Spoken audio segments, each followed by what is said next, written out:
Sports fans, and welcome to another edition of Scott Sports 101. I'm Scott Trella. We'll talk Browns and NFL football. We'll talk Cavs and NBA basketball, talk NBA playoffs, talk Tribe. But first, here is today's Scott Sports 101 trivia question. What NFL team holds the record for most consecutive losses? I'll have the answer later in the broadcast, and I want to wish all the moms and grandmamas a very happy Mother's Day. Hope you had a wonderful day with your families, and hope you got a lot of that stuff, and we're taking out. Hopefully, took your mom out for Mother's Day, because I know my mom got some great stuff. And happy Mother's Day, Mom, and to my sister Jen Hoyle, the mom of my niece and nephew. All right, for turning to the Browns, for some reason, everyone picked apart Odell Beckham's words when he said he wanted the Cleveland Browns to be the next Patriots. And apparently wanting great things upsets people, but it really shouldn't have. OBJ just aspires to be great. He also thinks he has a teammate who can be great to work with, on top of saying he wants the team to be a dynasty. Beckham said quarterback Baker Mayfield was similar to Brett Favre. Now, that very well may be true, but yet we don't know, and would be a Hall of Famer when it's all said and done. Now, that comment also raised some eyebrows, and it got Nate Burleson of the NFL Network thinking. In his segment, The Burr Lesson, the former wide receiver looked deeper at this claim. First, he said he expects Mayfield to make a big leap this season, but wanted to look more at how to compare. Then Burleson looked at the draft day picture where Mayfield recreated the iconic Favre draft picture. He then dove into the film, starting with their ability to hit their targets on tight window throws. After seeing Favre carve up the Cincinnati Bengals, he showed Mayfield throw a dime to Jarvis Landry in double coverage, leaving defenders helpless. What was crazy is this throw came in his first ever game on Thursday night against the New York Jets, and that was when the Browns got their first win of the season, and that was last year in 2018. From there he looked at them throwing risky passes. A 1993 wild card round play saw Favre throw a touchdown to Sterling Sharp while rolling left and throwing right. It was a gamble of a pass, but paid off. Then it was Baker Mayfield's turn. Now, here he showed Mayfield rolling left and throwing into coverage again, this time with three defenders against the Carolina Panthers. Burleson said it was a calculated risk, but by the quarterback, because a pick there would be the same as a punt. And that is very true. In the end, he said, the picture was a closer representation of Favre than his gameplay. This wasn't to slight Mayfield, though, as he did say, the Browns' signal caller was a better decision maker than the Hall of Fame quarterback. Big praise from Burleson, who said Mayfield is on the right track as long as he continues to use the weapons at his disposal. So OBJ isn't wrong maybe OBJ isn't wrong after all. We'll see if he is when this season begins in the weekend after Labor Day in September 2019, and we're 2 months away from the Browns training camp opening in July and 3 months away from the preseason beginning in August. All right, turning to the Cavs. The Boston Celtics elimination, this is from the WashingtonPost.com. The Boston Celtics elimination from the NBA playoffs on Wednesday officially started the clock ticking on Kyrie Irving rumors, reports, and whispers, and now one of the most intriguing possibilities: a former teammate with whom he had often frosty relationship. That, of course, would be LeBron James.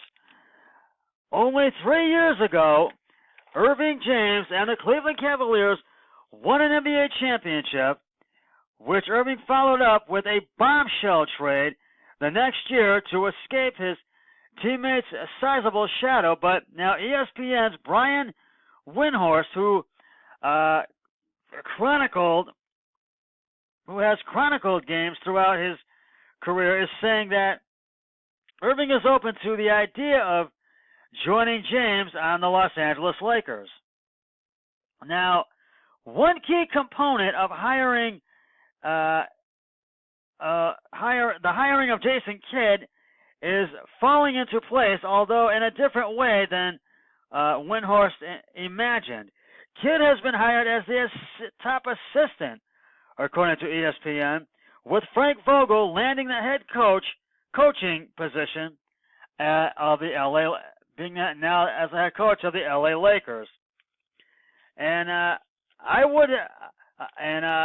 Burleson said, I would have said that this is impossible for many months, but as the time passes and herein as the possibility exists that Jason Kidd could be hired as the Lakers coach, I think the possibility of Kyrie and LeBron reuniting that door was deadbolted, has been undeadbolted, and has now been cracked open, he said on ESPN radio.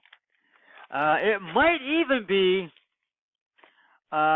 opening more by the day, and I say that just because I think it's on Kyrie's radar, and it's on Kyrie's board, and Kyrie's board. He has had discussions with people about playing for the Lakers, and you heard me say this once already. The Lakers' muddled coaching search finally land Frank Vogel, and Frank Vogel is the new head coach of the Los Angeles Lakers.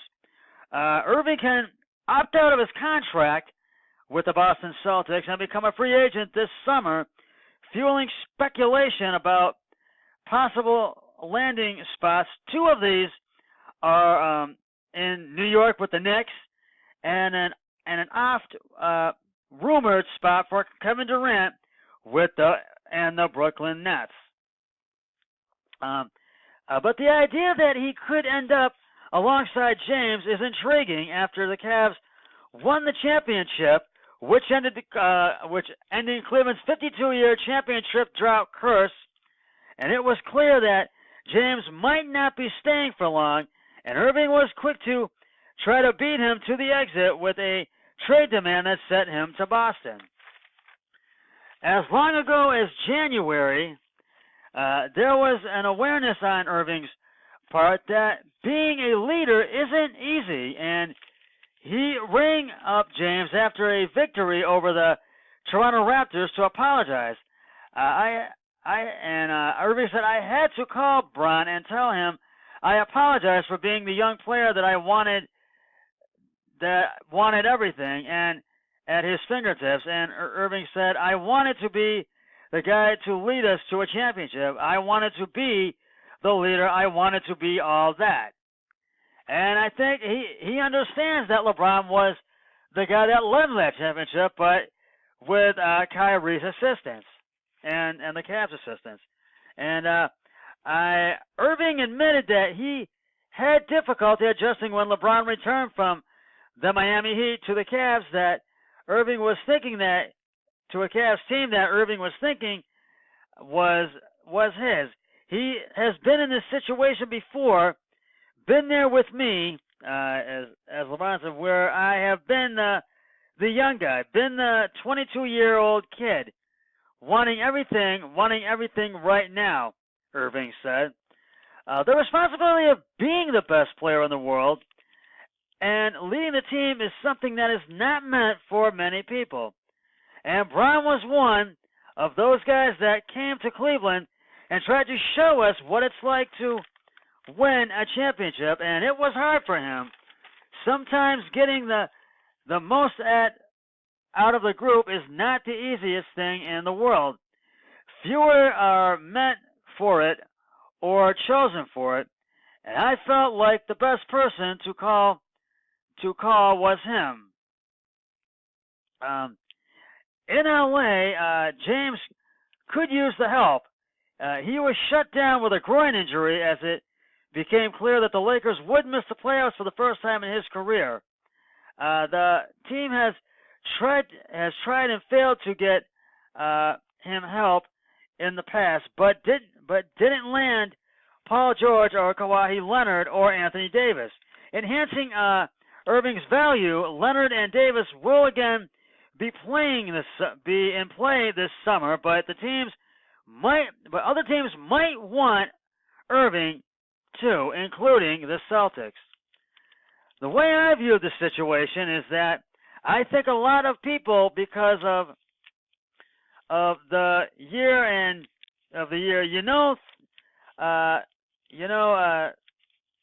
thought that there was a marriage, and Celtics manager Danny Ahmed said in February refinancing has seemed a promise from Irving before the season to return. And I think it's more like an engagement, and Irving said we're going to get married on July 1st, and that engagement is still on, as far as I know in my individual conversations with Kyrie. We're still engaged, but we really can't make these vows sign that contract until July 1st. We do have to wait until July 1st to finish my deal. After the Celtics were eliminated by the Bucks Thursday night, Irving was asked for his takeaway from the series, and he affirmed what many interpreted to be a hint about his plans. The truth be told, it's no time to be disappointed, he said. You take your lessons from the whooping they handed us, and you move on. I know I won't forget something like this, For me, it's just move on. It's just time. It's just moving on to the next thing and seeing where that ends up. And the Lakers were up 1-0 in the series, but the Milwaukee Bucks just came back and won the next 4 games. And the Toronto Raptors beat the Philadelphia 76ers, and they are in the Eastern Conference Finals, and they'll take on the Milwaukee Bucks. Portland Trail Blazers beat the Denver Nuggets, and they will take on the Warriors in the Western Conference Final. I'm going to have to quickly get to the answer to today's Scott Sports 101 trivia question. And let me get right back to what NFL team holds the record for the most consecutive losses? If you said the Tampa Bay Buccaneers, you are correct. During the 1976 and 1977 seasons, the only thing more offensive than the Buccaneers' orange and creamsicle colored jerseys was their ineptitude on the field. They managed to lose an unprecedented 26 games in a row. They were so bad that when they finally broke their losing streak, the opposing coach was immediately fired. I have another trivia question on my next podcast tomorrow, so stay tuned for that. And the Tribe avoided the sweep. They beat the Oakland Athletics 5-3 at Oakland Company Coliseum in Oakland, California. And they will begin a 3-game series with the White Sox, the Chicago White Sox, tomorrow. Well, that's just about going to wrap it up for this edition of Scott Sports 101. I'll be back with another podcast tomorrow, but until then, always remember, be a team player each and every day in every way possible. So long, everybody. Happy Mother's Day, Mom, and to all the moms and grandmamas out there. 3, 2, 1, I'm done.